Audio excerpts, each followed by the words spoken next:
Up arrive in the canyon, that's where I long to be, with my three good companions, just my rifle, pony and me. Microciné, bonjour ou bonsoir, ça va dépendre de l'heure à laquelle vous allez découvrir cette nouvelle émission. Aujourd'hui, on va parler d'un festival qui est très important pour moi. Ce festival, c'est le panorama des cinémas du Maghreb et du Moyen-Orient. Et ils en sont à leur 17e édition, ce qui veut dire que finalement, ils sont assez sérieux. 17 éditions, c'est-à-dire quand même qu'il y a quelque chose derrière ça. On va en parler. Et aujourd'hui, pour parler donc de cette 17e édition qui commence le 15 mars et qui se terminera le 1er avril, et qui passera par pas mal de salles de cinéma, ça aussi, on va parler de ça parce que c'est ce qui fait la force de ce festival. 3 personnes. Emma Raguin, qui fait partie de l'équipe qui a fondé ce festival. Et d'ailleurs, je salue Kamal Elouati, qui est le binôme d'Emma Raguin. Merci Emma d'être là, qui est la coordinatrice générale, qui est direction artistique. Merci en tout cas d'avoir accepté cet entretien. Merci à toi, Samir. Je t'en prie. Et 2 autres personnes qui font aussi partie de l'équipe. Denise Inseoglou, j'espère que j'ai bien prononcé votre nom. Oui, c'est Injeolo, ouais, à peu près, c'est très bien. Voilà, j'en suis vraiment désolé.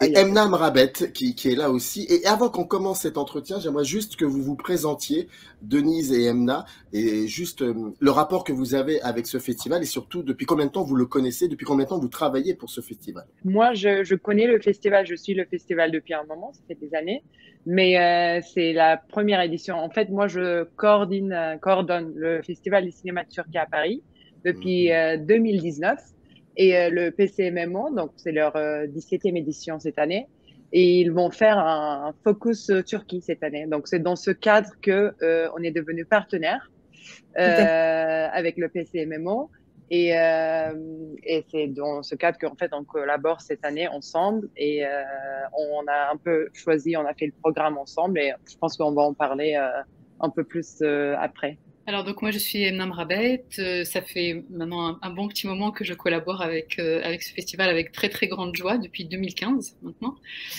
Donc la grande collaboration c'était sur le dernier Focus Tunisie en 2019 et maintenant c'est pour la fenêtre Tunisie. Donc moi je suis par ailleurs aussi enseignante chercheuse à l'université Paris 8, donc c'est aussi l'occasion de collaborer d'encore plus près avec le festival puisque le festival se passe à Saint-Denis et que Paris 8 se trouve aussi à Saint-Denis. Donc voilà, on a aussi une grande et très fructueuse collaboration aussi avec les étudiants. Voilà, ça c'est parce que j'avais quand même omis de signaler dès le départ que le festival a commencé en 2006, que dans un premier temps il était axé autour des cinémas du Maroc et que pour la 3e édition en 2008, si je ne me trompe pas, il s'est beaucoup plus ouvert sur les cinémas du Maghreb et en 2011, comme c'est un festival assez gourmand, il s'est ouvert aussi sur le Moyen-Orient. Donc, et juste, je voulais revenir sur quelque chose de très important. Dans l'intitulé de cette manifestation, il y a le panorama des cinémas du Maghreb et du Moyen-Orient et je trouve que c'est très important le fait qu'il y ait des... J'imagine, Emma, que pour toi, c'est une évidence qu'il y ait plusieurs cinémas, comme on a tendance à dire le cinéma africain, le cinéma arabe, alors que vous, très vite, vous avez réglé les comptes en disant non, il y a les cinémas. Oui.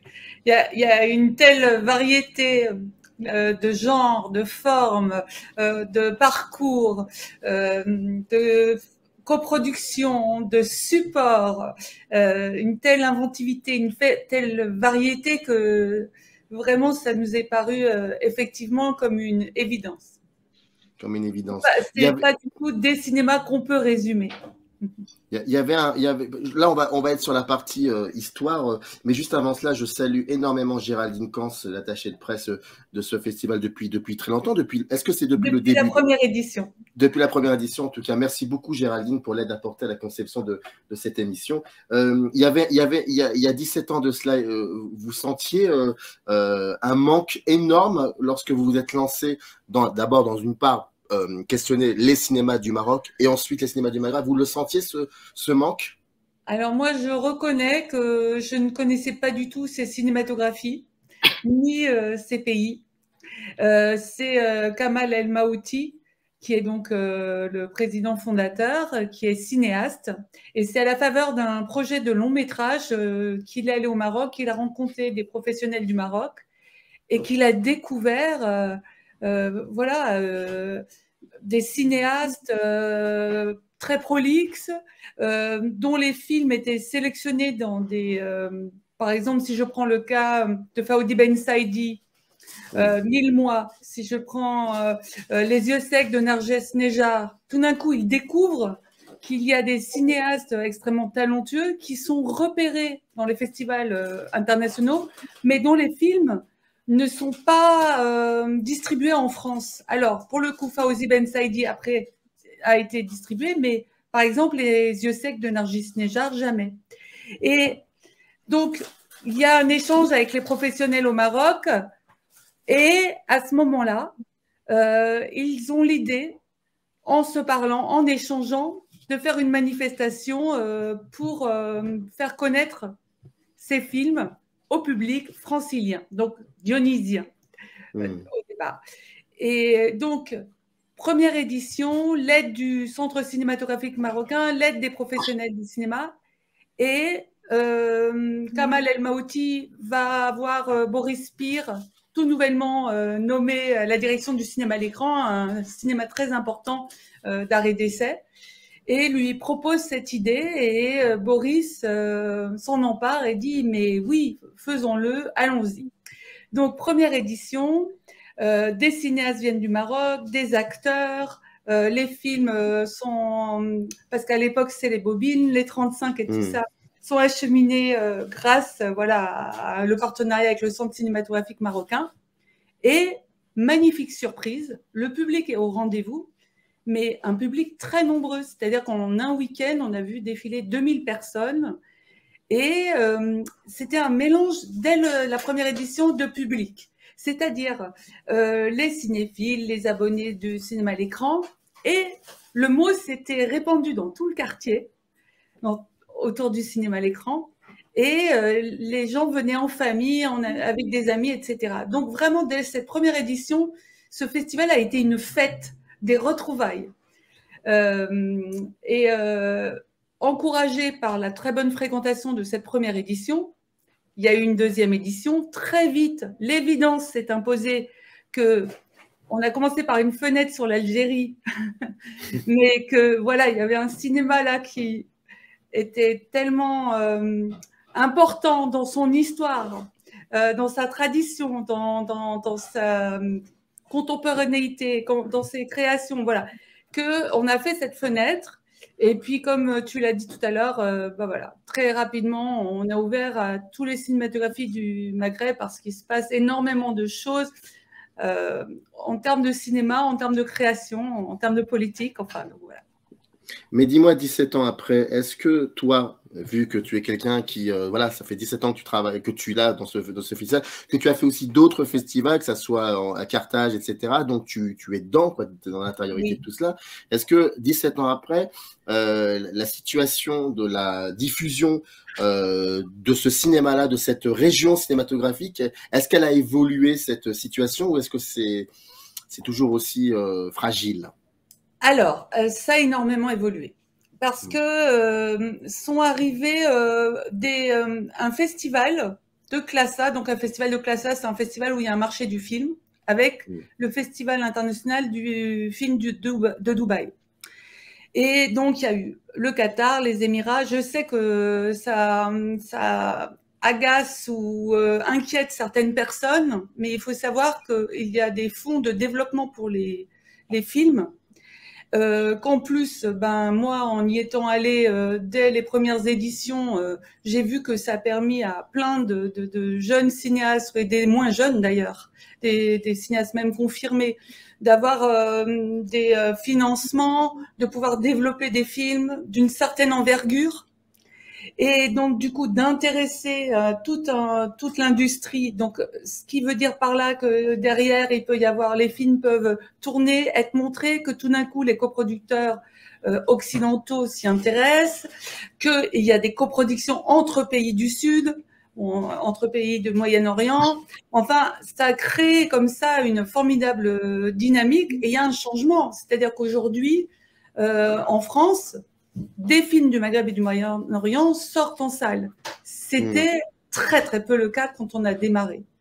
Donc c'est une véritable évolution positive. Je pense que peut-être pour le cinéma turc, Denis pourra nous dire tout à l'heure que c'est certainement une autre histoire. En tout cas, elles se rejoignent peut-être, ces histoires. Mais là, je parlais vraiment des cinémas du monde arabe que je connais un peu plus. Sachant que dans les cinémas du monde arabe, évidemment, il y a des films amazigh, il y a plein de formes et de cultures. La manifestation commence le 15 mars et du 15 au 20 mars, la manifestation a lieu au cinéma à l'écran de Saint-Denis. Et à partir du 21 mars jusqu'au 1er avril, la manifestation, elle est diffuse un peu partout dans quelques salles de cinéma et c'est ce qui fait la force. Cette envie de ne pas rester uniquement sur une seule salle de cinéma, mais d'aller un peu ailleurs. Est-ce que, je me souviens pas de cela, mais est-ce que c'était pour vous, dès le départ, ça a été une évidence? Et pourquoi faire cela? Alors, c'est venu très rapidement, mais c'était pas dès le départ. En fait, c'est dans nos partenariats avec Cinéma 93, avec le département, dans nos rencontres, dans nos discussions, il y a eu ce désir, un désir mutuel, et puis surtout, le public était très demandeur. Le cinéma à l'écran, on y était déjà une belle semaine complète. On pouvait pas squatter pendant 3 semaines le cinéma. Et il y a un beau réseau de salles en Seine-Saint-Denis, de salles art et essai, avec des directeurs, programmateurs, directrices, programmatrices qui travaillent vraiment ensemble, qui réfléchissent ensemble. Ils ont tout de suite répondu positivement à des propositions de films, de rencontres avec des cinéastes, et le public a suivi. Donc c'est encore ça, si vous voulez, c'est un ensemble, un faisceau comme ça, extrêmement positif, qui est allé dans le sens du développement. C'est pas au départ l'idée, ça s'est fait, voilà. Et donc, dans cette manifestation qui est considérée comme une maison de cinéma, pour reprendre l'esprit de Serge Danet, il y a de tout, il y a des débats, il y a des conférences, il y a des compétitions courts-métrages, des projections pour le jeune public, il y a des focus, on va en parler.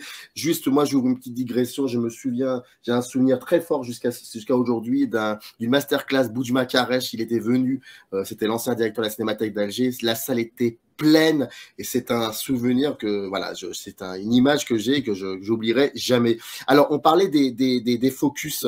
On va commencer par la Turquie et donc c'est Denise qui, comme nous l'expliquait dès le début, qui a travaillé sur cette thématique-là. Comment on fait pour choisir certains films qui vont pas forcément représenter la Turquie, mais qui vont représenter un cinéma qui est toujours en mouvement? Justement, on en parlait avec Emma tout au début de notre collaboration. Donc, pour donner, je pense, peut-être un court contexte sur le cinéma de Turquie et aussi justement pour revenir à la question de distribution en salle en France. Donc, c'est pas du tout pareil, la distribution en salle en France. Les films turcs, les films de Turquie, on va dire, art et essai. Moi, je préfère art house, le terme un peu anglophone qui décrit mieux ces films, à mon avis. Mais du coup, les films d'art, donc d'auteur en français, de Turquie ont vraiment du mal à trouver des distributeurs en France, à part les collaborations européennes. Donc, on a des collaborations avec Allemagne, France, Grèce, à travers Eurimage, etc., et qui trouvent de temps en temps des films qui trouvent des places en salle. Donc, des films comme les films de Nuri Bilge Ceylan, par exemple, qui est très connu et qui représente. Mais le problème avec les films turcs, c'est un peu différent. En fait, l'écart entre le cinéma populaire et le cinéma d'auteur en Turquie, c'est très, très visible. Je sais qu'en France aussi, c'est visible, mais en Turquie... j'allais vous le dire. Oui, je sais bien. Mais justement, je fais aussi une thèse depuis 2017 sur l'industrie audiovisuelle en Turquie que je vais soutenir l'année prochaine, on espère, à la Sorbonne Nouvelle. Et du coup, je travaille sur ces questions. Et depuis, à partir de 2000, où le cinéma turc a connu une sorte de renaissance, après une crise qui a duré très longtemps, en fait, les clivages entre le cinéma d'auteur et le cinéma populaire étaient très nets. Très nets en sorte que le cinéma populaire, il reste très local, mais ils font plus d'entrées que les films américains, qui est pas le cas dans plein de pays. Alors que le cinéma d'auteur se concentrait plutôt sur des questions très, très politiques, des questions, ils ont commencé à parler des questions assez tabous, les questions des minorités ethniques et religieuses, avec des formats des plans séquences très longs, des films de 3 heures. Donc, il y avait quand même un format assez lourd, enfin, des films très bons ont été faits, mais très spécifiques. Donc, à partir de 2010, on va dire, dans l'industrie turque, ils ont compris que ça allait pas trop. Du coup, ils ont commencé à faire des films cross-genre. Ce qu'on appelle, en fait, ils essayent de trouver quelque chose entre le cinéma, on va dire, populaire, commercial, et les films d'auteur. Donc, en introduisant un peu de l'humour, peut avoir de l'humour noir. Et du coup, justement, avec Emma avait vu ces films, une partie. Et du coup, quand on parlait avec Emma, justement, on était d'accord que on voulait mettre en avant ce genre de film. Un nouveau cinéma d'auteur de Turquie comment on dit, qui est vraiment entre le cinéma populaire et le cinéma d'auteur. Donc justement, je pense que tous les films qu'on a choisis dans ce cadre, donc Emma, elle va peut-être nommer les films du Focus de Turquie, mais moi, je peux le faire aussi. Donc, les fantômes, donc Hayaletler en turc, les fantômes de Azra Deniz Okyay, Kelebekler, donc les papillons de Tolga Karaçelik, Quelque chose d'utile de Pelin Esmer.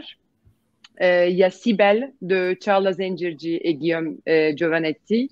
Est-ce qu'il y a un film que j'oublie, Monsieur Gay Syria. Ah oui, bien sûr, Monsieur Gay Syria, très très bon film. Et donc tous ces films ont quelque chose en commun. Ce sont soit des premiers films des réalisateurs, premiers longs métrages, ou bien deuxième ou troisième, mais qui sont des films un peu croche-genre en fait, qui font rire en faisant penser. Enfin, ils sont pas que des drames. Vous voyez ce que j'essaie de dire?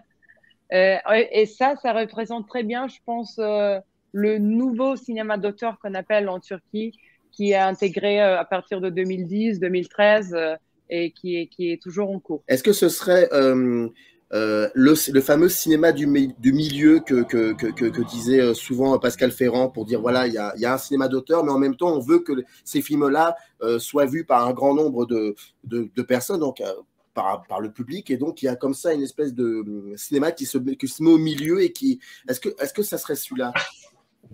C'est un peu ça. Après, en Turquie, il y a le contexte est très différent. Donc, je pense qu'il y a plusieurs raisons que les réalisateurs, les cinéastes, ils ont commencé à faire des films comme ça, dont une raison est malheureusement la censure, qui est de plus en plus présent sous le régime actuel de l'AKP, enfin en Turquie. Donc, à partir de 2010, je pense que les cinéastes, ils ont quand même essayé de trouver un moyen pour dire des choses sans les dire vraiment. Ça, on peut l'appeler l'autocensure aussi, mais justement, ces sortes, parce qu'on connaît bien la géographie aussi, c'est pas que la Turquie. Donc, dans ce contexte, je pense que les cinéastes, ils arrivent à trouver des moyens de dire des choses, de temps en temps à travers l'humour que je trouve génial. Et aussi, dans un contexte de mondialisation aussi, je pense que c'était un peu nécessaire de trouver un ton un peu parallèle à tout ce qui se passe dans le monde aussi. Donc, je pense qu'il y a plusieurs raisons pour ça. Mais en tout cas, ces films ont du mal à être toujours comme les films, moins que les coproductions, parce que quand c'est une coproduction comme les films de Nuri Bilge Ceylan, quand il y a un coproducteur français, c'est beaucoup plus facile de montrer en salle. La sortie en salle devient beaucoup plus facile. Alors que dans le cadre de films de Papillon, par exemple, qui a été filmé en 15 jours, si je ne me trompe pas, avec un budget très limité, ou le film de Azra Deniz Okyay, Les Papillons, qui a été aussi filmé dans 18 jours, je pense. Les fantômes, oui, voilà. Oui. Dans leur cas, c'est beaucoup plus compliqué de trouver des salles en Europe. Et pourtant, excuse-moi Denise, juste 2 secondes, Ghost ou Les Fantômes, parce qu'ils ont souvent 2 titres, un titre en anglais et français, c'est fait couronner au Festival international de Venise. Donc, on pourrait espérer que derrière, des distributeurs s'y intéressent. Et Les Papillons à Sundance. Et oui, à Sundance Film Festival, Festival. C'est notre film d'ouverture. Et malgré cela, les deux films, il faudrait, je pense, que noter, n'a reçu aucun soutien de financement de la part du gouvernement, ministère de la Culture en Turquie. Donc, ils font vraiment des films avec peu de moyens. Et ils réussissent quand même. Donc, voilà. Ouais. Et est-ce que les auteurs seront présents pendant le festival? Vous avez réussi à les inviter? Oui, oui, on en a invité pas mal. Alors après, on a eu des petites surprises budgétaires qui ont fait qu'on n'a pas pu avoir le cinéaste pour le film d'ouverture, mais on vous le recommande chaleureusement parce que c'est quand Denise parle d'humour, d'inventivité, de décalage, enfin, on est un comité de visionnage d'une 15aine de personnes, mais c'était un coup de cœur, des grandes discussions. Mais comment il y a des films comme ça qui existent? On ne les connaît pas, on ne les voit pas, mais il faut absolument qu'on les sélectionne. Voilà. Donc, il y a beaucoup de cinéastes qui seront présents pendant la semaine au festival et c'est toujours précisé sur la séance. Donc, vous pouvez avoir l'information en regardant le programme. Et j'insiste encore pour dire que dans le descriptif de la vidéo, vous avez le lien qui renvoie au site du panorama où tout est détaillé, tout est méticuleusement détaillé, donc je vous y invite. Et comme disait Emma Raguin, le festival commence le 15 et le film d'ouverture est le film Butterflies Papillon, je crois, le film turc. Voilà, c'est ça, tout à fait. Donc ça annonce déjà quelque chose. On va parler maintenant de la Tunisie avec Emnam Rabet et cette fenêtre sur la Tunisie, est-ce que c'était urgent de l'ouvrir, cette fenêtre? Est-ce que c'est toujours pour moi, c'est toujours urgent parce que ça rejoint vraiment ce que disaient Denise ou Emma par rapport à ces cinématographies-là qui sont malheureusement très peu visibles, même si on voit un peu plus que j'imagine dans les années 90 ou le début des années 2000. Mais ne serait-ce que par manque de distributeurs, les festivals sont pour moi vraiment un lieu de visibilisation de ces cinématographies-là.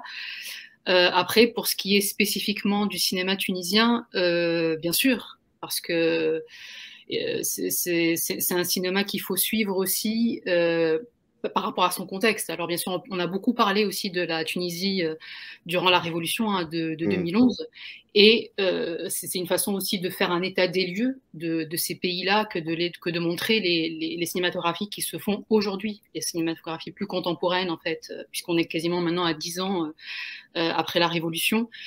Et c'est toujours un miroir de toutes les façons, hein, ces films-là. Donc oui, bien sûr, l'urgence, elle est là et elle sera toujours là, je pense, tant que ces films n'auront pas plus de visibilité que ça. Même si, je pense que, je sais pas, Emma, tu pourras peut-être plus aussi en parler, mais il y a de plus en plus de festivals aussi, ce qui est appréciable, qui traitent de ces cinématographies-là, ne serait-ce qu'en région parisienne. Il y en a pas mal qui se sont multipliés depuis 17 ans, depuis 15-17 ans. Il y en a de plus en plus. Parce qu'il y a de plus en plus de films à montrer et à diffuser. Oui, c'est vrai que par rapport, par exemple, à un pays comme l'Algérie, depuis 2 ans, depuis un an et demi, l'Algérie vit un calvaire au niveau du financement de ces films, donc ça devient de plus en plus, ça devient de pire en pire. Mais je me souviens, moi, très bien d'avoir suivi une nouvelle vague comme ça de courts-métragistes en 2011-2012, et aujourd'hui, j'en retrouve quelques-uns, mais pas tous. Mais il y a quand même une autre génération. En fait, voilà, c'est ça. Il y a une capacité impressionnante à se renouveler au niveau générationnel. Et c'est pour ça que, de manière très provocante, je vous demandais, est-ce qu'il est urgent de... Oui, bien sûr, je suis d'accord avec vous. Il est urgent de parler de tout. Mais d'ailleurs, les films qui vous ont semblé les plus pertinents disent quoi, forcément, de cette société d'aujourd'hui? Et surtout, quel âge ont les cinéastes qui réalisent ces films? En fait, peut-être justement, du coup, pour recontextualiser un petit peu rapidement le cinéma tunisien, un peu comme ce que disait Denise tout à l'heure, il y a eu un âge d'or dans les années 90, où on a beaucoup parlé de certains auteurs comme Nouri Bouzid, il y a Les Silences du Palais, qui reste vraiment un film emblématique en termes de représentation des femmes au cinéma, des femmes maghrébines et du monde arabe. Et après, justement... à partir des années 2000 et beaucoup après la révolution de 2011, il y a vraiment une nouvelle génération aussi de cinéastes qui a émergé, notamment de femmes. Alors, ce qui est précieux justement dans le cinéma tunisien, c'est qu'on a pas mal de femmes en fait qui œuvrent, qui réalisent et qui font des choses vraiment très très intéressantes. donc, et qui sont souvent mises à l'honneur d'ailleurs au panorama, même s'il n'y a pas de fenêtre de Focus Tunisie, elles sont toujours présentes et ça c'est vraiment très appréciable. Donc voilà, et depuis, ce qui est aussi vraiment très très beau, et alors aussi les Tunisiens, le public tunisien est beaucoup revenu dans les salles en fait, que ce soit plutôt dans le centre de Tunis, hein, parce que c'est là vraiment que se concentrent les salles, et on peut quasiment parler de blockbuster tunisien, ce qui n'était pas le cas au début des années 2000, où avec l'arrivée des paraboles notamment, il y a eu vraiment, et puis bien sûr avec la dictature, hein, il y a eu vraiment une mainmise sur la culture, et puis un étouffement, hein, bien sûr aussi de la création et de la culture. Mais depuis 2011, autant il y a beaucoup de secteurs qui ne vont pas bien, notamment économiques, hein. La Tunisie est vraiment en détresse économique, politique, c'est très très instable, mais le secteur de la culture est vraiment très très vivant, c'est vraiment palpitant en fait d'aller à Tunis aujourd'hui, ne serait-ce que pour voir ce qui se passe aujourd'hui de multiplication de festivals, de manifestations culturelles, etc., etc., de la Cité de la Culture qui vient d'ouvrir, qui est un lieu plus officiel, plus institutionnel, mais bon, n'empêche que ça a le mérite d'exister. Et donc voilà, et en fait avec l'arrivée aussi de cette jeune génération, on a aussi une multiplication des formes en fait, et c'est ça qui est très beau à voir dans le cinéma tunisien. Et par exemple justement pour revenir à cette programmation, et c'est ça que je trouve très très juste justement, c'est que ça met vraiment à l'honneur le documentaire, qui en général quand même peu considéré comme un sous-genre, hein. C'est pas toujours ce qu'on met forcément en avant dans les festivals. Et il y a vraiment une belle programmation de films documentaires dans cette édition. Et pour revenir peut-être à votre question, pour ne citer que eux deux, il y a le film Roflan ou Les promesses du printemps de cette cinéaste La Germel, et qui travaille maintenant depuis le début des années 2000, et qui se concentre justement sur le parcours d'une jeune noire tunisienne dans la politique. Il y a aussi le film Au-delà de l'ombre, qui là va beaucoup plus se concentrer sur la question de l'homosexualité, de cette jeune femme Femen Amina qu'on a beaucoup médiatisée à l'époque, mais qui est passée dans l'ombre depuis malheureusement. En tout cas, ce sont des films comme ça qui révèlent aussi des minorités, en fait, des minorités, qu'elles soient ethniques ou sexuelles, là en l'occurrence pour Au-delà de l'ombre. Donc ce sont encore une fois des films indispensables et urgents aussi pour ces sociétés-là, oui. Et il y a aussi le film de Widet Zorlami, Fatala TV. Oui, tout à fait. Un documentaire qui revient sur un groupe d'artistes 10 ans après la Révolution, et elle les a filmés sur plusieurs années. Donc, c'est assez beau à voir comment tout se réfléchit et l'évolution. S'il y avait comme ça quelques événements peut-être qui seraient, qui pourraient être, qui sont pas plus importants que les autres, mais que tu aimerais bien peut-être nous faire partager, ce serait lesquels? Alors, le film d'ouverture, ah bah oui. Butterflies. Alors, désolé, on vous donne les titres en français et en anglais, mais bon, voilà. Parce que c'est un petit bijou de drôlerie et d'inventivité. Il y a également le film Ghosts, Les fantômes, de Azra Deniz Okyay, et comme elle vient de Turquie grâce à un partenariat avec l'Institut français de Turquie, on a un partenariat également avec l'Institut français de Tunisie. Donc, il y a des réalisatrices, on parlait de nombreuses réalisatrices en Turquie et en Tunisie et au PCMMO, donc forcément. Donc voilà, j'ai parlé donc de 2 films turcs, et pour la soirée tunisienne, c'est vendredi 18, et pour finir, il y aura une masterclass avec Mehdi M. Bersaoui, dont le film Un fils était sorti en France et a vraiment rencontré le public. C'est un film avec Sami Bouatchila. Et donc, Emnam Rabet va faire, après la projection de son film, donc le samedi 19 à 14h30, va faire un entretien assez long autour de l'histoire de ce film, de l'écriture à la distribution. Vas-y, Emna, tu peux peut-être compléter. Oui, sur l'aspect plus production aussi, on va revenir dessus, même si le film a été distribué en France, mais voilà, c'était intéressant aussi de voir un petit peu l'aspect économique, notamment par rapport à la masterclass aussi qu'on a envisagé avec les étudiants, et de parler, oui, aussi, je pense, de travail avec les acteurs, parce que là, ce qui est très beau aussi, c'est de voir justement Sami Bouajila. Enfin, c'est quelqu'un qui a commencé justement un peu avec Les Silences du Palais, le film dont je parlais tout à l'heure, et de là de voir son évolution, où là, il a un rôle vraiment magnifique aussi, et puis c'est un film très beau beau sur la paternité, justement, avec l'émergence de ces jeunes cinéastes.